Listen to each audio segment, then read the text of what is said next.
All right, Daily Ticker Time on a Wednesday, brought to you as always by Pelican Brewing, now offering their newest signature Pelican West Coast IPA on a shelf near you. Raise your glass and drink on. Pelican Brewing, born at the beach. Let's talk to the commissioner of college football, a man who has a new number one team in his JP poll, the commissioner. Josh Pate, at Josh Pate CFP on Twitter. His show every Sunday, Tuesday, Thursday, live on YouTube, 5 o'clock our time. You can check the podcast wherever you get your podcast. Pate, good morning to you. Very, very divisive time in the United States of America. Let's see if we can start the interview finding some common ground. And that being a question of, does seeing the playoff reveal rankings for the first time, and we all get angry and yell even though they don't mean anything, but it's still fun nonetheless. We know your position on this.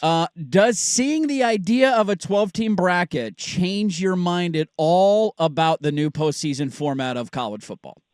No, I may move to Canada. Next question. Damn it. Look. Hey, you didn't look at that bracket and get a little turned on. You didn't look at it and just go, okay, I don't agree with it, but damn it, does that look fun?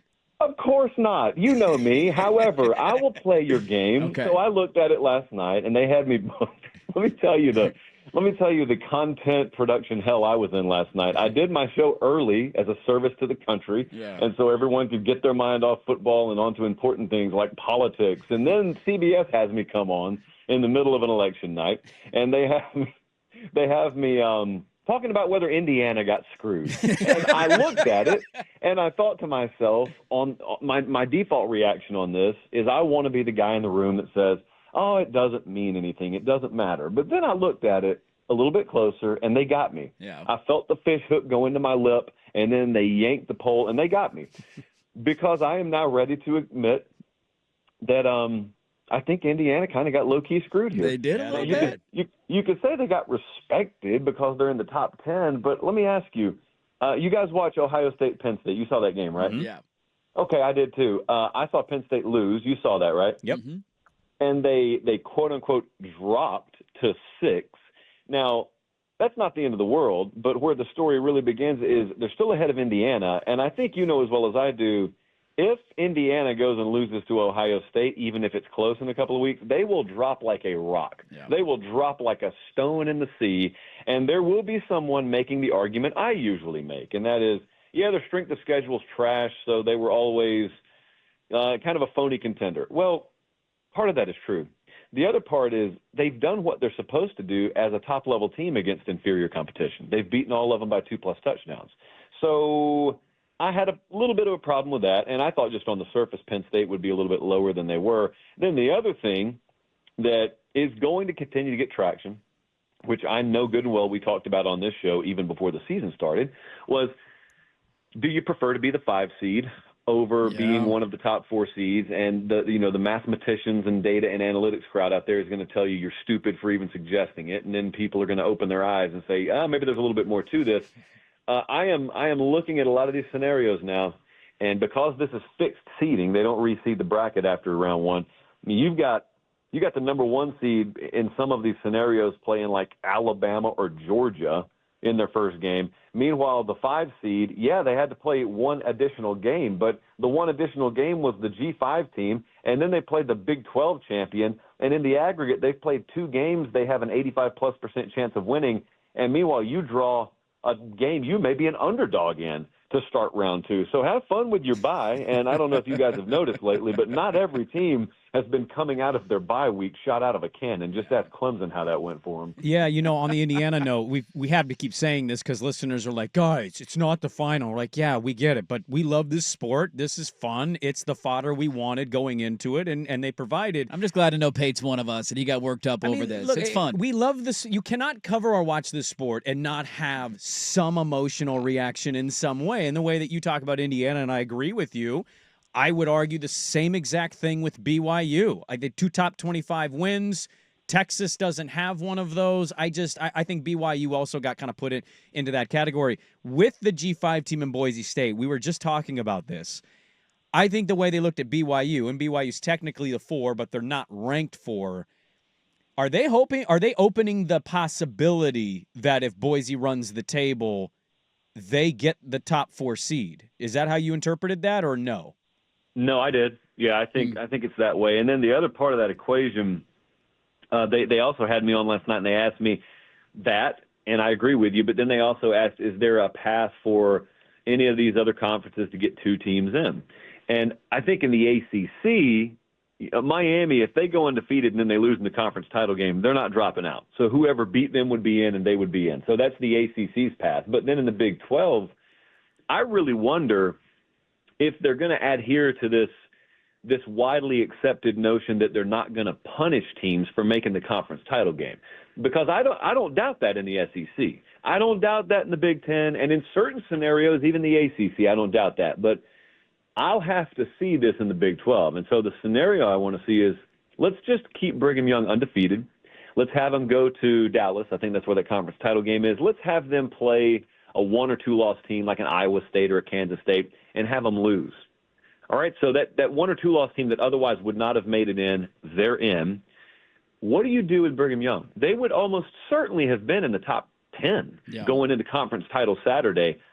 You're going to keep them in the top 10? Like if they were number 8 or number 7, will the committee keep them in the top 12? That's where we'll really learn. Like that's where rubber meets the road on how valuable you're going to tell us conference title participation is. Yeah, all this stuff is so new. I can't wait to see how it all works out. It's fun to get worked up and debate rankings and merit and all that. Josh Pate's commissioner of the sport, at Josh Pate CFB on Twitter. His show every Sunday, Tuesday, Thursday, 5 o'clock our time, live on YouTube. Check the podcast wherever you find the podcast. You were at Penn State last weekend, and I know you've talked about this a lot on your show throughout the shows this week. It felt like that almost was a breaking point for that fan base of we don't really care about being good anymore. We want to be great, and we're willing to take a risk and a roll of the dice. Maybe it backfires, and we go, hey, Bo Pelini won 9 games every year at Nebraska, and they haven't won 9 games since they fired him. How much has your opinion changed as the week has gone on after what you saw in that matchup?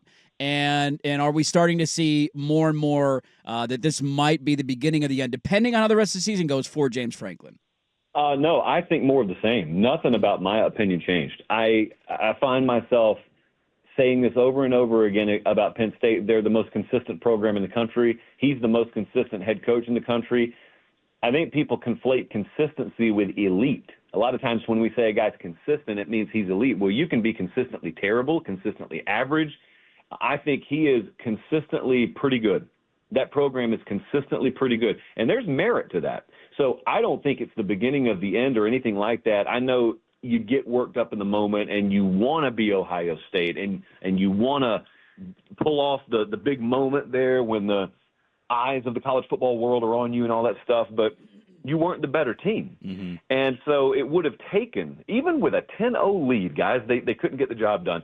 And so it would have taken a little something extra. And they just didn't deliver the something extra. They don't have difference makers out wide. They can't run the ball at a high level. They can't stretch the field. And as a result, you play them, and it's just a matter of time. It always feels that way in those big games. However, you got to be careful.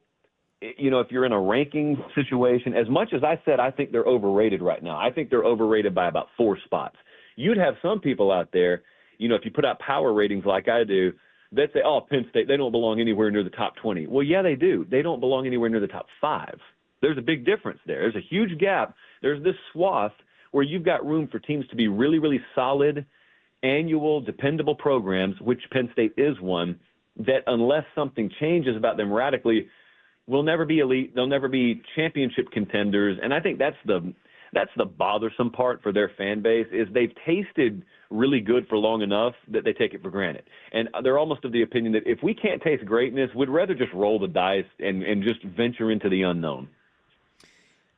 So it's interesting about Penn State and everything you're saying there, because we talked about them on Monday's show, and I think I actually landed a little more on their side as a fan base. Like, I don't disagree with necessarily with anything you said, but also I would say, like, they got the number 1 quarterback 3 years ago in Drew Aller.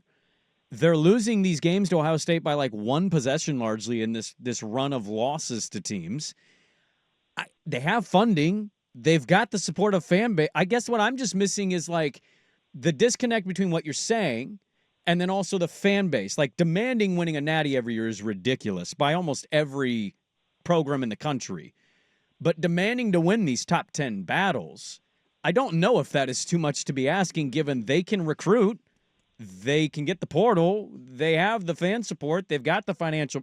I guess what am I missing about Penn State to say that they I guess, shouldn't be expecting to win these top 10 tilts. Oh, you're not missing anything. I agree with you. Don't get me wrong. I don't think it's unreasonable at all, and this is my philosophy across the board. Anytime a fan base is asked something of them and they deliver it above and beyond like Penn State folks do, you deserve to expect a return on your investment. And it's not that you are demanding to win it every year. They just settle for one out of every three. Like they just want a bite out of the apple. And I agree with them. Here's my difference. Maybe this is where you and I are disconnected, or maybe me and some of their fans will be disconnected. I look at that, and in the aggregate, if I'm looking at a 10-rung ladder and you're on rung 7, but you want to be on rung 10, I think you stand firmly on rung 7, and then you reassess and you maybe try different things here and there, understanding, okay, we built a solid floor under us. It's nice to know we can't fall further than this. Now, let's maybe try some different things, and let's use the portal a little bit more. Let's shake up the staff.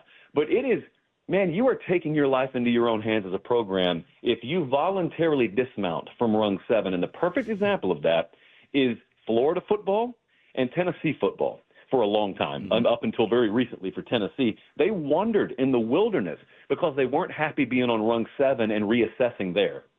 Yeah, that's a valid point. I think Nebraska, I got some family out there too. They would argue, hey, we were on rung 6 with Bo Pelini, and the guy wasn't nice enough and couldn't win big games, and now they can't go to bowl games and they can't beat UCLA. You're going to be in Baton Rouge this weekend. I can't wait to watch that game.